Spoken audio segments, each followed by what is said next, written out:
caros amigos, caros telespectadores, estamos iniciando mais um programa Janela Aberta aqui pela nossa TV Nazaré. E o programa de hoje vai dar espaço ao legado do Congresso Eucarístico Nacional. Se você se lembra, há um ano atrás nós estávamos aqui na Arquidiocese de Belém vivendo o Congresso Eucarístico Nacional. Se a gente vai falar de um legado, é muita coisa, né? Uma experiência maravilhosa que a gente viveu, e nós convidamos o padre João Paulo Dantas, que participou da comissão organizadora do Congresso Eucarístico Nacional. Padre João Paulo, boa noite, seja bem-vindo aqui. Boa noite, caro mais uma vez. Obrigado por ter vindo. Com alegria. De fato, quando a gente estava preparando o programa, a gente pensou, realmente é uma pauta imensa, porque falar de um legado desse é verdade. É difícil até a gente escolher o que falar. Mas assim, depois de tudo que a gente viveu, eu queria que o senhor falasse assim, um pouquinho o que foi que vocês sentiram depois que mais ou menos logo acabou, na primeira semana que acabou o Congresso, o que passou na cabeça de vocês que terminaram o Congresso Eucarístico? Olha, a experiência do Congresso foi uma experiência, eu diria, única para a nossa arquidiocese nesse tempo que vivemos. Mas quando se completaram os dias do Congresso, acho que Dom Alberto e todos os membros da comissão organizadora do mesmo sentiam no coração uma imensa alegria. A alegria de ter testemunhado, né, um evento em honra da Eucaristia, em honra da presença de Jesus Cristo na Eucaristia, que realmente marcou a vida do nosso povo, a vida da nossa igreja local, e nós podemos ampliar a importância desse congresso, já que ele é nacional, mas que marcou também a vida da Igreja do Brasil.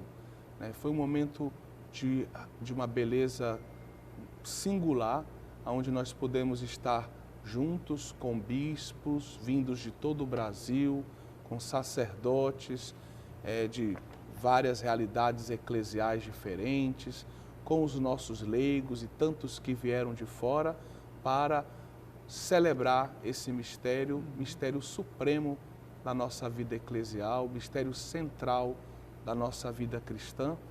E pudemos fazer tudo isso com muita dignidade, com muita beleza, em meio a cantos bem preparados pela nossa escola cantorum da catedral, mas também pelo grande coral que foi organizado com a participação de tantas pessoas de diversas paróquias da nossa arquidiocese, nas grandes celebrações no Mangueirão. E creio que ao término do Congresso, todos nós tínhamos em nossos corações a alegria de termos vislumbrado esse evento, vislumbrado tudo o que Deus fez e percebido os efeitos dessa ação de Deus na igreja local, na igreja do Brasil. Foi eu diria, uma epifania, né? Uma manifestação do amor de Deus em meio a nós durante esse congresso. Agora, para explicar melhor para o nosso telespectador, muitos estão nos assistindo pela primeira vez, o que é um congresso eucarístico? Por que a igreja celebra um congresso eucarístico, Padre João Paulo? Pois é, nosso Senhor Jesus Cristo, na véspera da sua paixão, como nós sabemos, instituiu o sacramento do amor, como chamou Bento XVI, sacramento da caridade, e esse sacramento, o eucarístico, segundo o Concílio Vaticano II, é a fonte, é o ápice, mas também é o centro da vida e de todas as ações eclesiais. Quando a igreja celebra um congresso eucarístico internacional, ou mesmo nacional, ou até diocesano, a igreja está justamente convidando os fiéis do mundo inteiro, ou de uma nação, ou de uma diocese, a aprofundar a sua experiência com esse sacramento. Aprofundar a experiência com esse sacramento de vários modos, se congregando, se reunindo para grandes celebrações em que fique marcada a devoção, a piedade eclesial para com este sacramento, por exemplo, grandes celebrações eucarísticas ou grandes procissões com o Santíssimo Sacramento, momentos, né, públicos de adoração ao Santíssimo Sacramento, e também é um convite para que a igreja local, para que a igreja daquela nação ou do mundo inteiro também aprofunde as verdades relativas a esse mistério, aprofunde digamos, a inteligência da fé relativa à Eucaristia. E foi também o que nós fizemos, por exemplo, no nosso Congresso Eucarístico Nacional, no ano passado, com o Simpósio Teológico. Certo. Nós quisemos também aprofundar a teologia da Eucaristia. Porque quando a gente ama uma realidade ou uma pessoa, a gente quer conhecer mais. O amor nos impulsiona a conhecer mais o amado, aquela realidade amada. E amando a Eucaristia, tendo a Eucaristia como centro das nossas vidas, nós também, nessas ocasiões especiais, nos sentimos impulsionados por Deus e convidados pela Igreja a aprofundar a teologia desse grande mistério que é tão importante para todos nós. Se faz um congresso. E de quanto em quanto tempo se realiza o congresso? Olha, em geral, dá uma regra ou não? No Brasil, esse tempo tem variado ao longo dos anos. Então, nosso Congresso Eucarístico de 2016, ele ficou, digamos assim, ele foi celebrado 4 anos depois do último, daquele de Brasília. E o próximo Congresso Eucarístico vai acontecer em 2019. Então, isso depende um pouco também das circunstâncias, depende um pouco da decisão tomada, de uma decisão que deve ser tomada, no caso de um Congresso Eucarístico Nacional, pelos bispos do Brasil, normalmente nas Assembleias Gerais dos bispos, né, que acontecem todo ano. Então, eles decidem normalmente o ano, o local, detalhes, a data, os detalhes relativos aos congressos eucarísticos nacionais, nessas grandes reuniões que eles fazem, normalmente uma vez por ano. Então, dado o porte de um congresso eucarístico, não dá para celebrá-lo a nível nacional todos os anos, sim, porque claro, a estrutura é muito grande. Então, de 3, de 4 em 4 anos, nós vamos tendo essa oportunidade de nos reunir como Igreja Católica no Brasil e celebrarmos esse mistério da Eucaristia. Agora falou-se também de coincidir a data com os 400 anos de Belém, da questão de a Amazônia vinculada à Eucaristia. Quer dizer, a Eucaristia, nesses 400 anos, esteve sempre presente na evangelização da Amazônia. Inclusive, a gente vai falar daqui a pouquinho um pouco sobre as grandes pregações, né, que eu sei que o senhor já leu, já conheceu, sabe bem. No próximo bloco a gente vai detalhar, mas nas pregações se falou muito sobre isso, sobre como a evangelização se deu nesta região com a Eucaristia. Nos dê um antepasto um pouco sobre isso, por favor. É verdade, foi uma oportunidade ímpar, né? Quando a Arquidiocese de Belém, na pessoa do nosso atual vigário-geral, Monsenhor Cid, levou à Assembleia Nacional dos Bispos do Brasil a proposta para que o Congresso Nacional, o próximo Congresso Nacional, pudesse ser celebrado, né, aqui em Belém do Pará, justamente se enfatizou o fato de que a data coincidiria com os 400 anos da nossa cidade de Belém e, consequentemente, também com os 400 anos da chegada do Evangelho aqui em nossas terras, da evangelização na nossa querida Amazônia. E esse fato, acredito, foi determinante para que os bispos escolhessem Belém como sede do nosso Congresso Eucarístico. Bem, então foi um momento realmente de particular importância para todos nós, pois há 400 anos nós temos podido celebrar a Eucaristia em nossa cidade.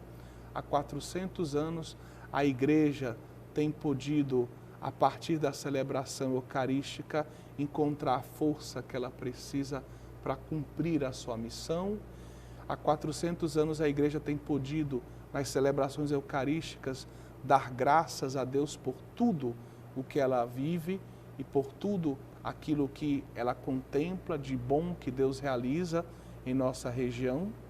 Mas também, há 400 anos, a Igreja tem ensinado os fiéis e até aqueles que se aproximam da Igreja ainda sem ser, por assim dizer, batizados e católicos, tem ensinado os fiéis a contemplar na Eucaristia nosso Senhor Jesus Cristo, o seu amor, a misericórdia e um convite a mudarmos de vida pela Eucaristia, porque a Eucaristia, no fundo, é um convite a um estilo de vida eucarístico.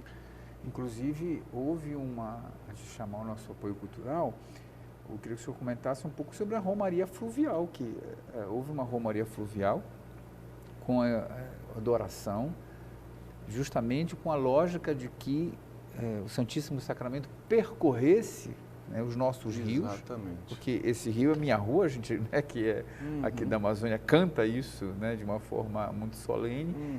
E também para marcar, essa foi a lógica dessa Romaria. Como é que foi essa ideia? Como é que aconteceu isso? Bom, uma ideia muito bonita que se inspirou, de um certo modo, em um outro congresso eucarístico que Belém sediou há 64 anos atrás, em 1953, era então arcebispo de Belém, Dom Mário, e na época o bispo de Manaus se chamava Dom Alberto Ramos. E Dom Alberto Ramos, mais tarde arcebispo de Belém, veio, né, em um barco com muitos fiéis da diocese então de Manaus para Belém para participar desse congresso eucarístico de 1953. E na preparação para o congresso eucarístico de 2016, então se pensou, por que não refazer esse caminho? Um barco partindo de Manaus, que de certo modo, Manaus e Belém são os dois grandes polos da Amazônia, as duas grandes capitais da Amazônia. Um barco partindo de Manaus e vindo até Belém, né? Cortando a Amazônia, parando nas principais cidades ribeirinhas, nas principais dioceses e dando assim a oportunidade para que os católicos dessas cidades, dessas dioceses, também participassem do congresso eucarístico quando da chegada do barco, né? Então, o barco chegando nas cidades trazia justamente o Santíssimo Sacramento, se celebrava uma missa campal, o bispo local fazia, né, a homilia e todos festejavam o dom da Eucaristia. E assim, o congresso eucarístico foi, por assim dizer, convidando todos os homens e mulheres da Amazônia a participar da alegria desse momento que aconteceu em Belém, mas que de um certo modo foi sendo celebrado nesse caminho entre Manaus e Belém também. E aí chegou a Belém, e aqui em Belém, uma bela procissão fez com que o Santíssimo fosse levado até ali o portal da Amazônia, onde tivemos uma bela noite de adoração eucarística, com cantos, com muita festa, com muita alegria, expressando publicamente a nossa felicidade por esse dom que Deus nos deu. Durou quanto tempo essa Romaria? Essa Romaria, ela durou fundamentalmente uma semana. Durou uma semana. Foram 10 dias, né? Com o apoio da Marinha do Brasil, aqui a gente sempre agradece, né? A Marinha do Brasil deu muito apoio para todo esse evento e uma mobilização muito grande também das dioceses, das prelazias todas pelas quais os barcos passaram, né? Muitos padres também vieram nessa... Padres, diáconos e muitas pessoas vieram no barco em adoração ininterrupta. Foi ininterrupta a adoração? Exato, estavam sempre em adoração. A adoração cessava quando das celebrações eucarísticas nos locais em que o barco parava. Muito bem. Estamos falando aqui hoje sobre o legado, né, que o trouxe para nós, o Congresso Eucarístico Nacional, que ocorreu há um ano atrás, né, do dia 15 ao dia 21 de agosto de 2016. Estou entrevistando o padre João Paulo Dantas, que participou da comissão de organização do Congresso. Ele também é vigário aqui da nossa Catedral de Belém.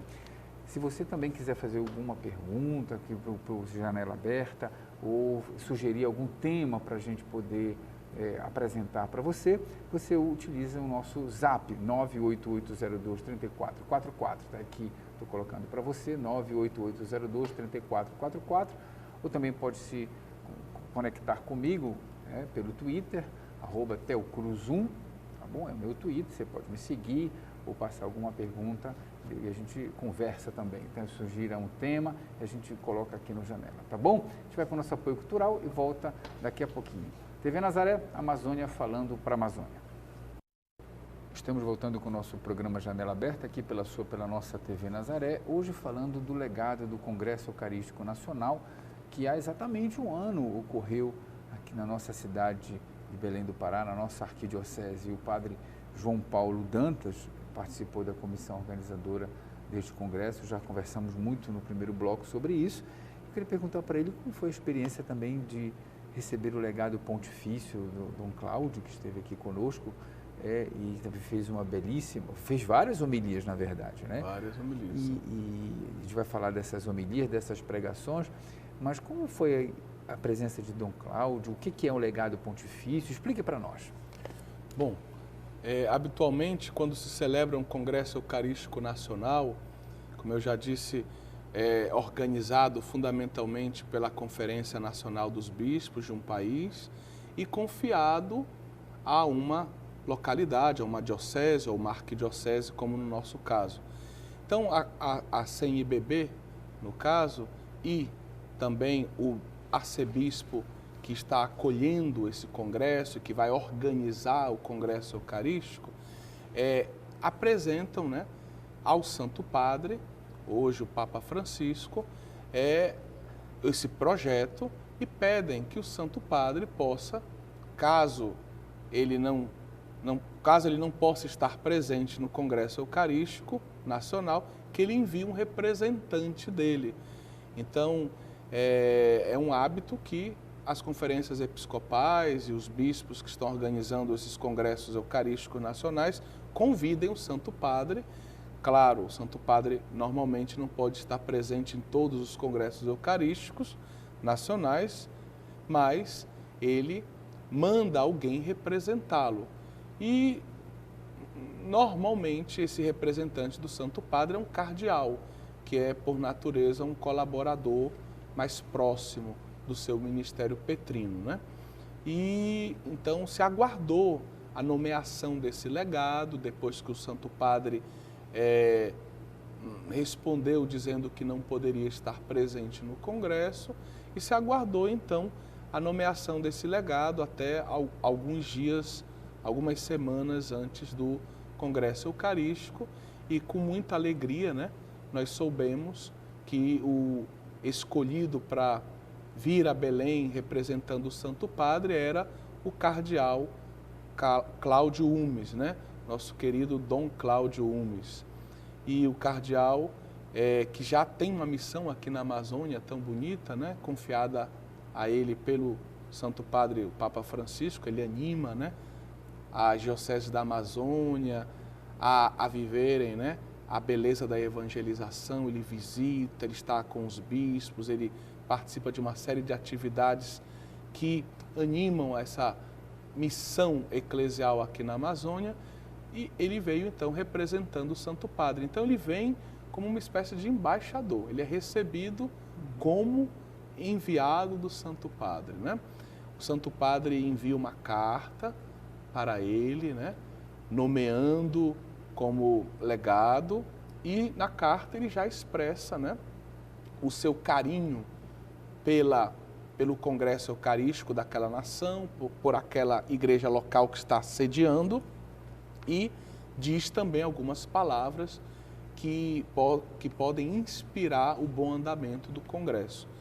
Então, Dom Cláudio foi recebido aqui como representante do Santo Padre. Nosso arcebispo Dom Alberto nomeou 2 cônegos da arquidiocese, os cônegos Ronaldo e Vladian, para estar com o legado pontifício, para auxiliá-lo na sua participação, na sua presença aqui conosco durante o Congresso.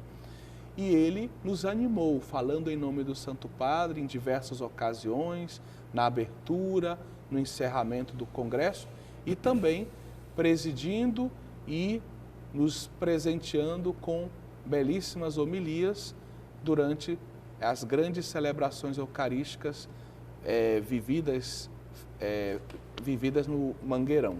Muito bem. Queria aqui mostrar, já falando das homilias, vamos aqui, Rodovan, mostrar este livro aqui que você está vendo em casa.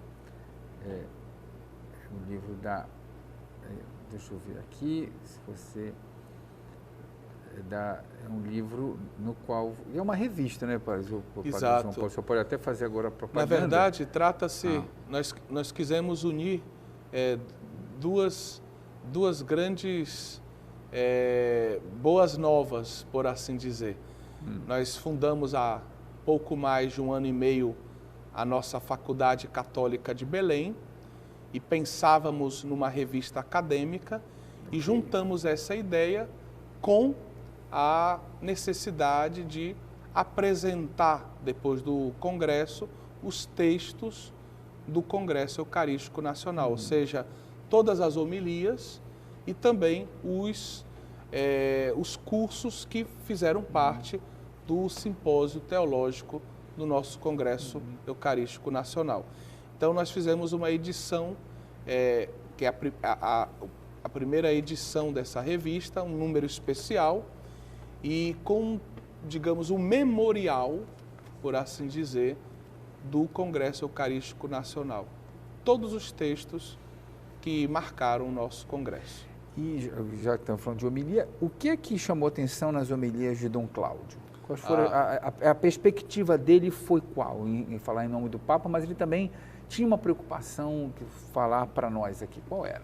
Dom Cláudio veio realmente como um verdadeiro pai, veio recordar a importância da missão, da evangelização, veio nos ajudar a compreender que a Eucaristia celebrada em nossas vidas nos convida a sairmos como igreja. É uma expressão que o Santo Padre, Papa Francisco, repete e repete muitas vezes, para irmos ao encontro do homem de hoje, ao homem que muitas vezes está na periferia da existência, irmos ao encontro dos ribeirinhos, irmos ao encontro dos marginalizados, irmos ao encontro das famílias que estão feridas, das famílias que estão sofrendo pela separação, com os seus filhos muitas vezes envolvidos na violência ou no mundo das drogas, irmos ao encontro dos jovens que têm perdido o sentido da vida, que têm perdido muitas vezes a fé, nessa interação com o mundo que hoje é tão violento contra os valores cristãos. Então, irmos ao encontro da humanidade, do homem aqui na Amazônia, do nosso caboclo, do nosso negro, do nosso branco, de todos os homens que precisam do Evangelho. Eu acredito que ele nos animou a reencontrarmos na Eucaristia a força que precisamos para vivermos a nossa missão. A missão cristã, a missão de evangelização, a missão de levar aos homens a boa nova de Cristo. E a Eucaristia é tudo isso, esse motor propulsor, essa força que não nos permite ficar parados, ela nos leva a ir, ela nos leva a ir ao encontro daqueles que precisam.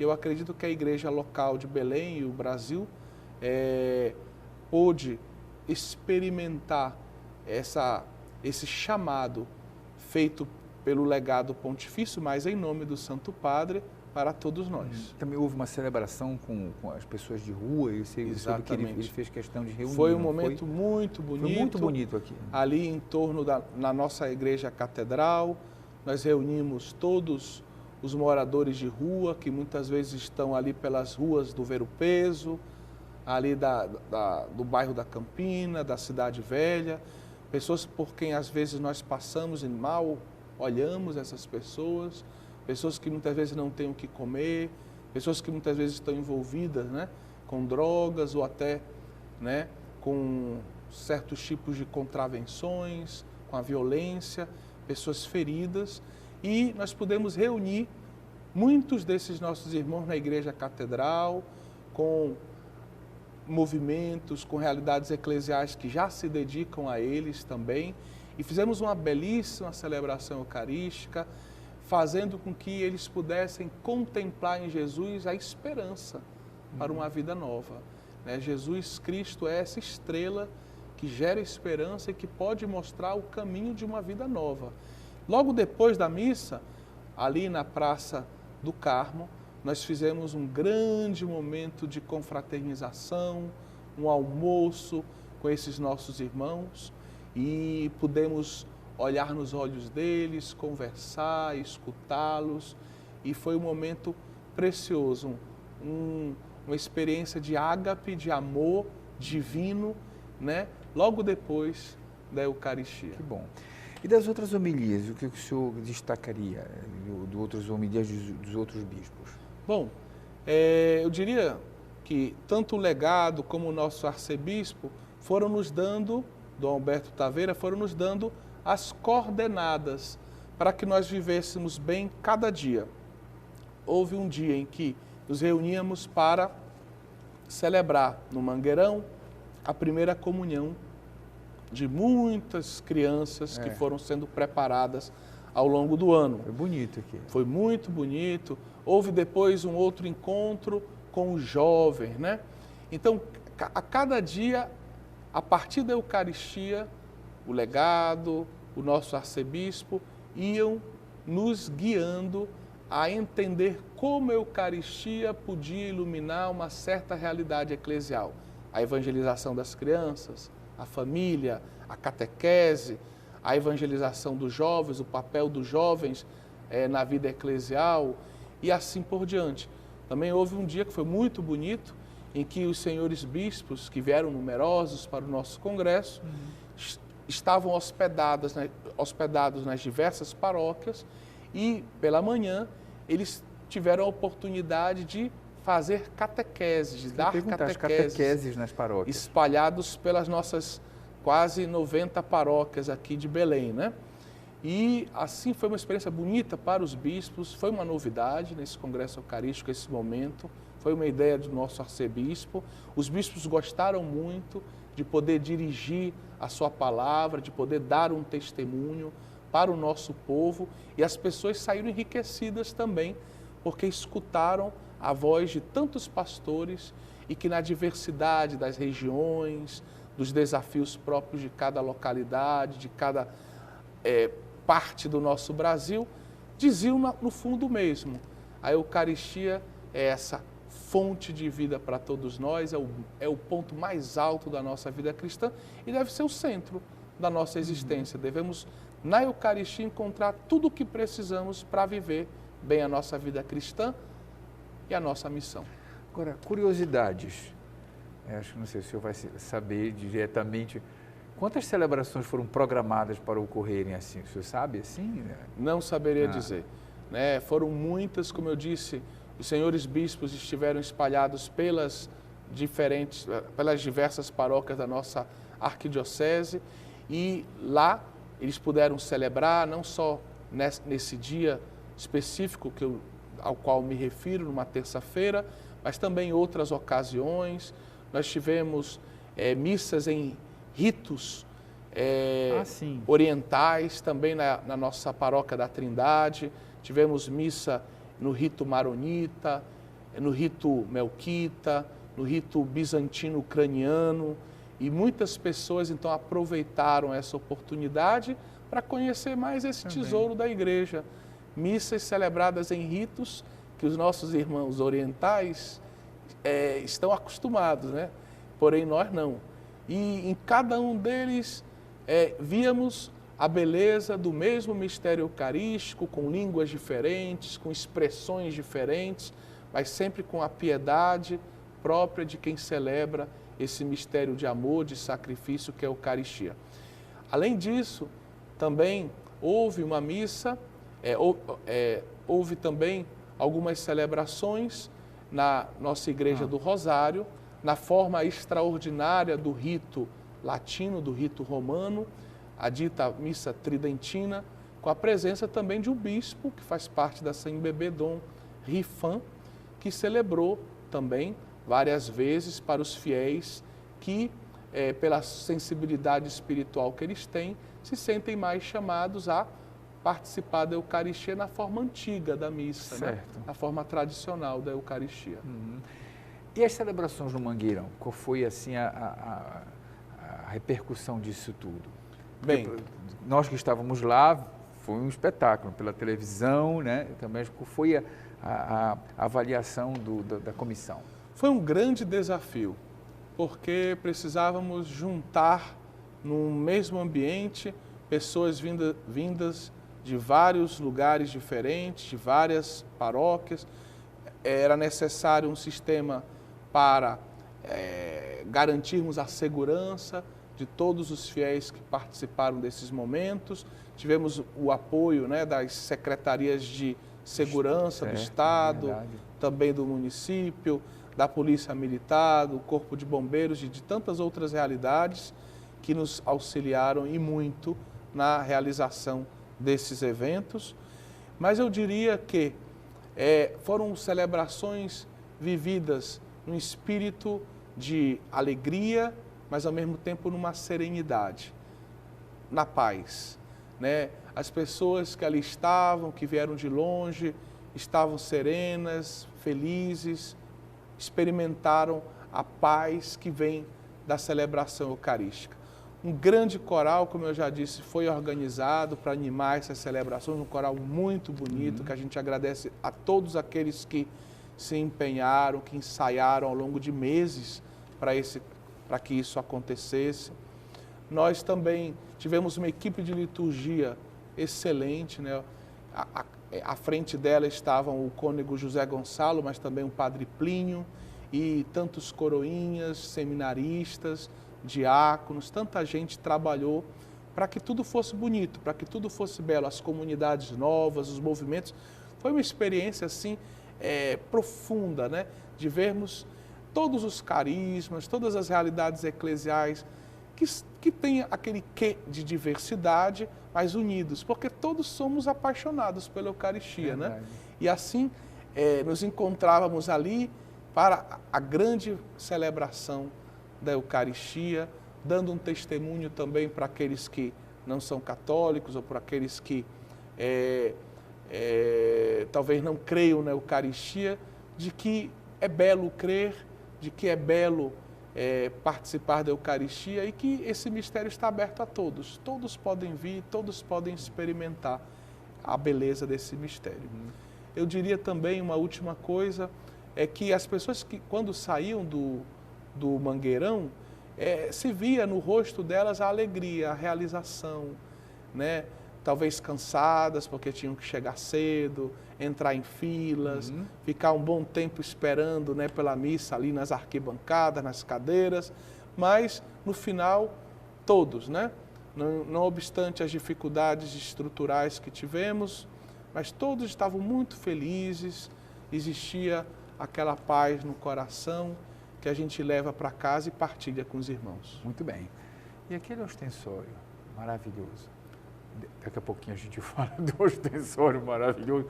E também não foi só o ostensório, todos os cálices, tudo foi feito, enfim, ele vai explicar daqui a pouquinho, né? Toda a preparação litúrgica para o congresso e também do simpósio, né? Temos ainda um bloco, tem que aproveitar tudo aqui do Padre João Paulo.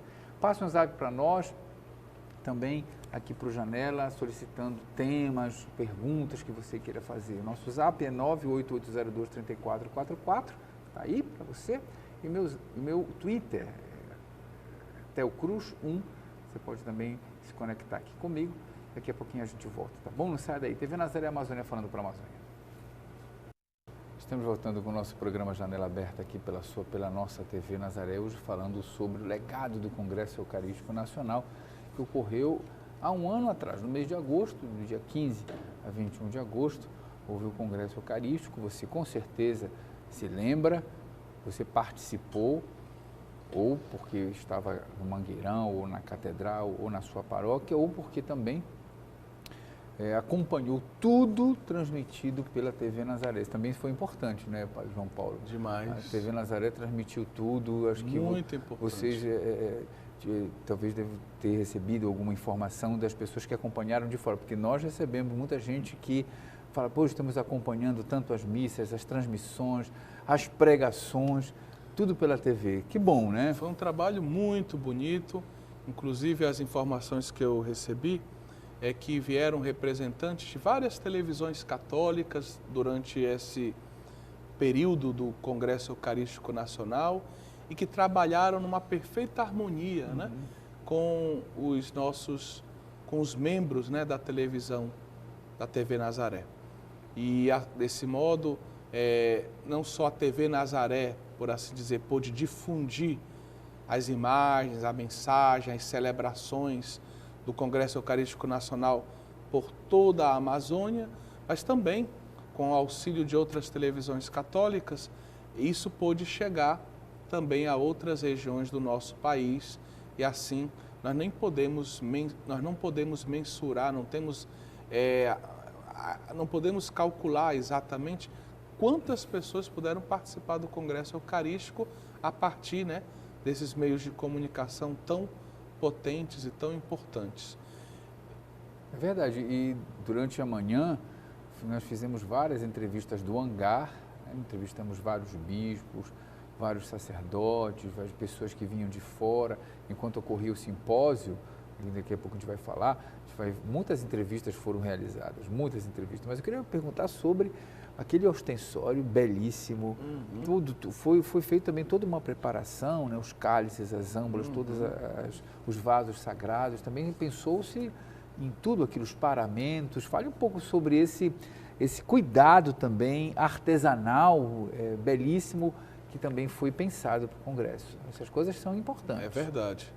Bom, a equipe de liturgia, como eu já disse, trabalhou muito bem, né? O cônego José Gonçalo, o Padre Prinho e todos os membros dessa equipe pensaram em cada detalhe. Então, para um Congresso Eucarístico Nacional, em que se previa a celebração da Eucaristia várias vezes no Mangueirão, era necessário ter um ostensório que pudesse ser visto por toda a multidão de fiéis num grande estádio como o nosso.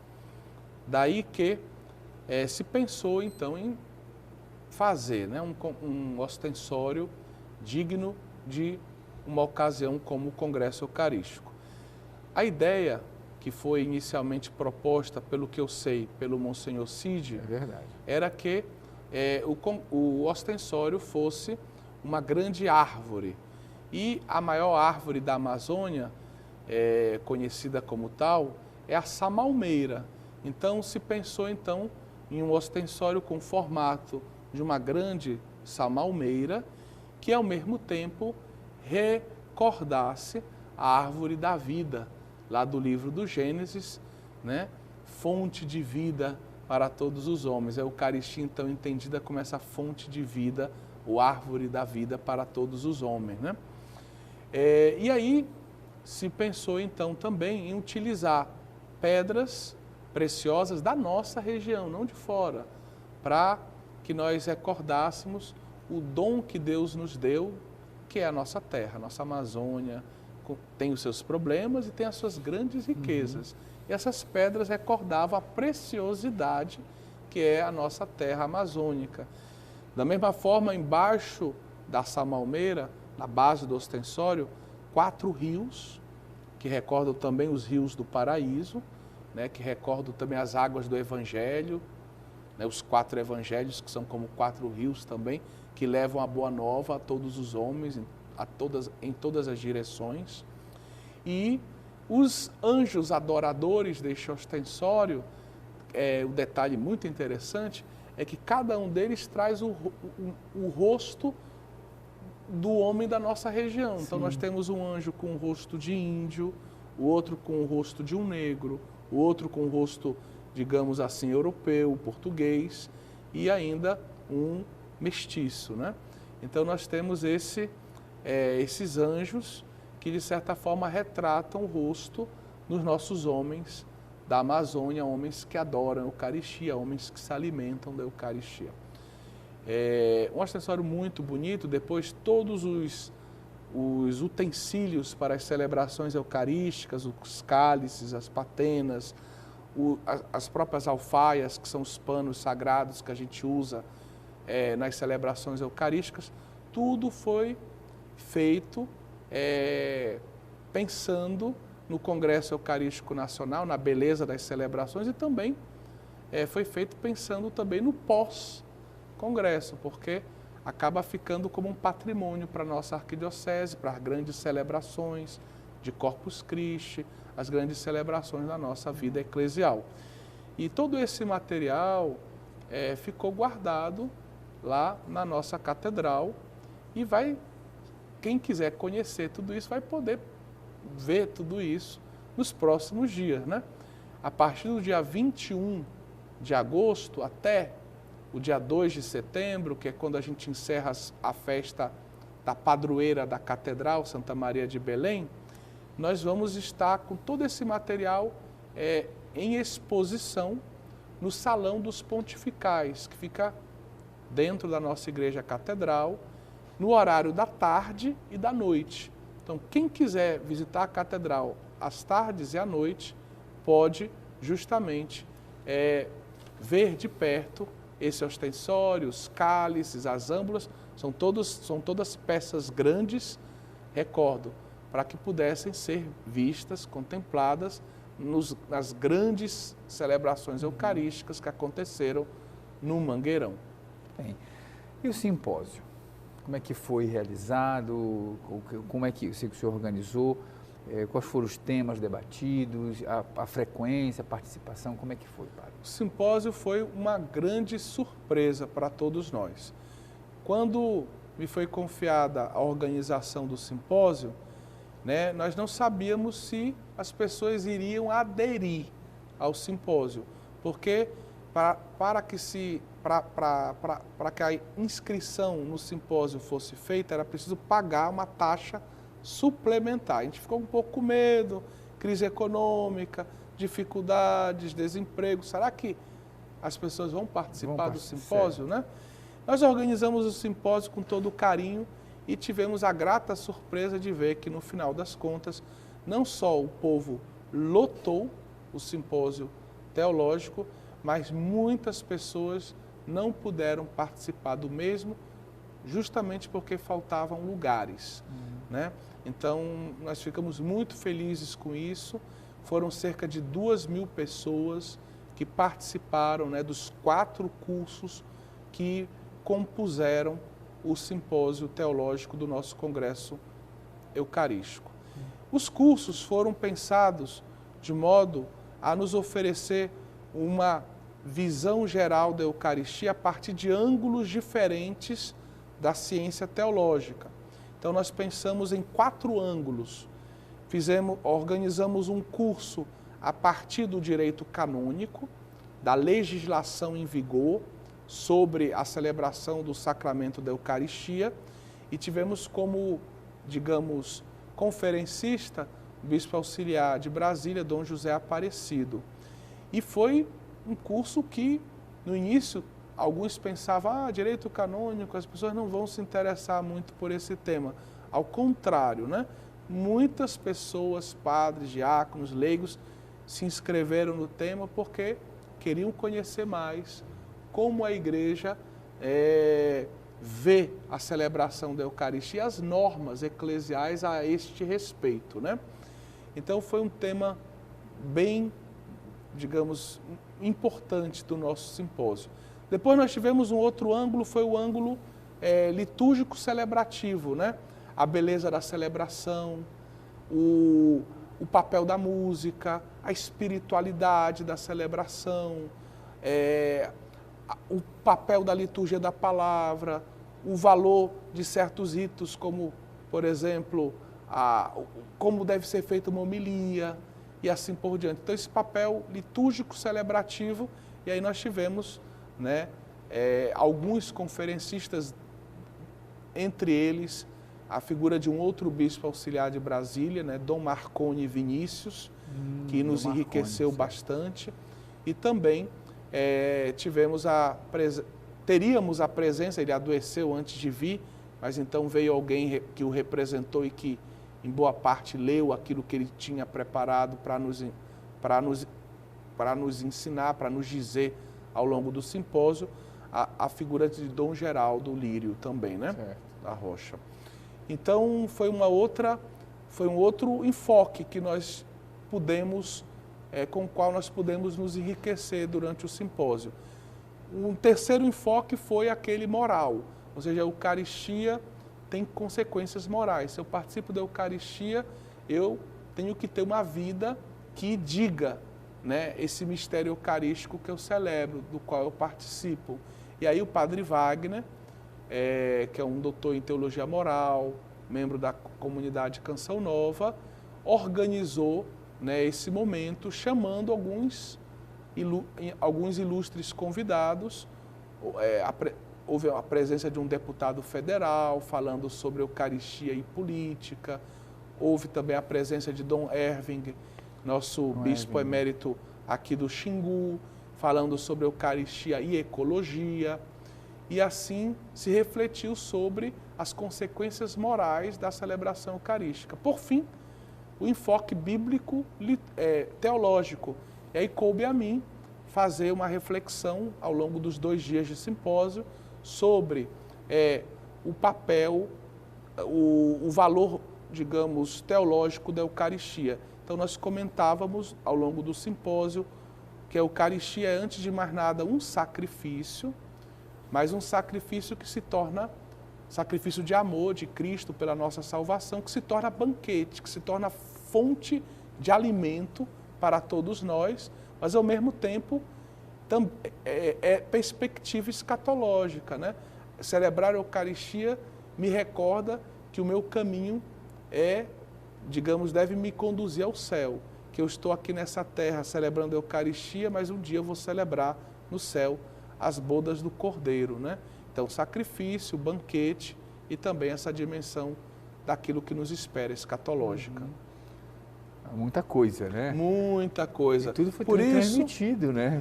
Exato. A gente teve transmissão pela TV Nazaré, você pôde acompanhar tudo.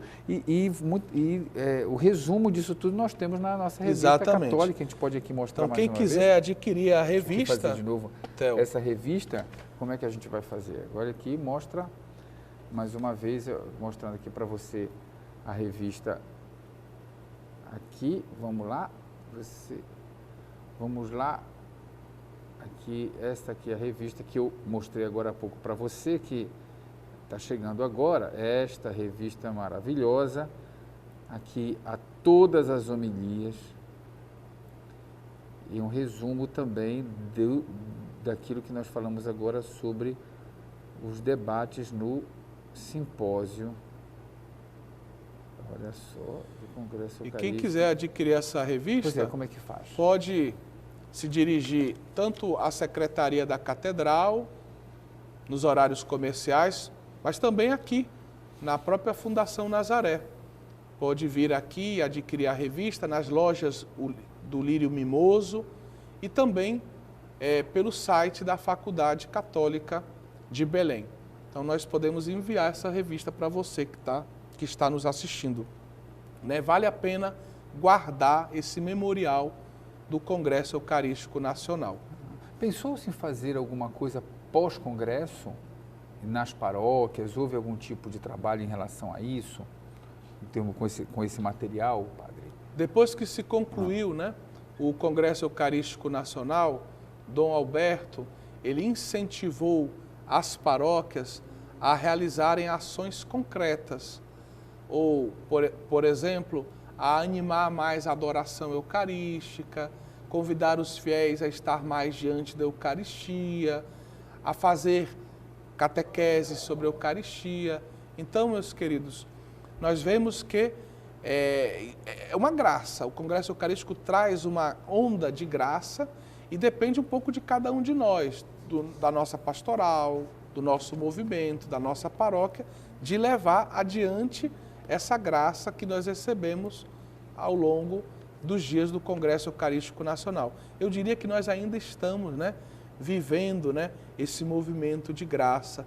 E agora, celebrando o primeiro ano do Congresso, nós vamos ter uma série de oportunidades para reavivar aquilo que nós experimentamos no Congresso, numa perspectiva de vivermos melhor o nosso presente, mas também pensarmos o nosso futuro, o que nós podemos fazer ainda, como podemos melhorar nossas celebrações, como podemos refletir, né, ainda mais sobre esse mistério e nos deixar envolver por ele e nos deixar conduzir por ele a missão.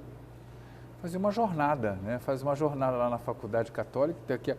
Depois a gente vai fazer um programa sobre a Faculdade Católica. Ainda não temos um tema aqui no Janela sobre a Faculdade Católica, tá bom? E avisando que a partir deste dia 21, nesta semana, até que dia?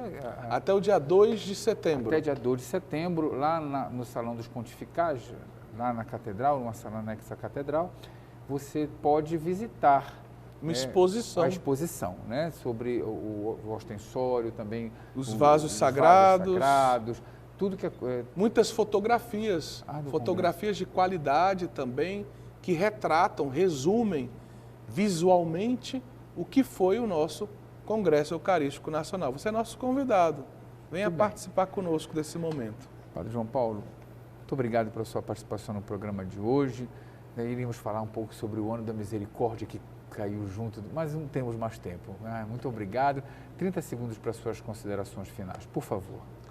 Bom, eu só gostaria de dizer que foi um privilégio ter trabalhado, né, nessa comissão organizadora do Congresso Eucarístico Nacional, que todos nós saímos dessa organização edificados e que vale a pena, né? Vale a pena celebrar a Eucaristia com todo amor, com todo zelo.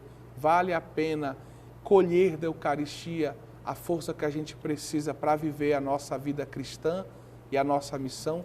Vale a pena levar para a Eucaristia as nossas dores, as nossas dúvidas, os nossos medos. Vale a pena ter a Eucaristia no centro da nossa vida.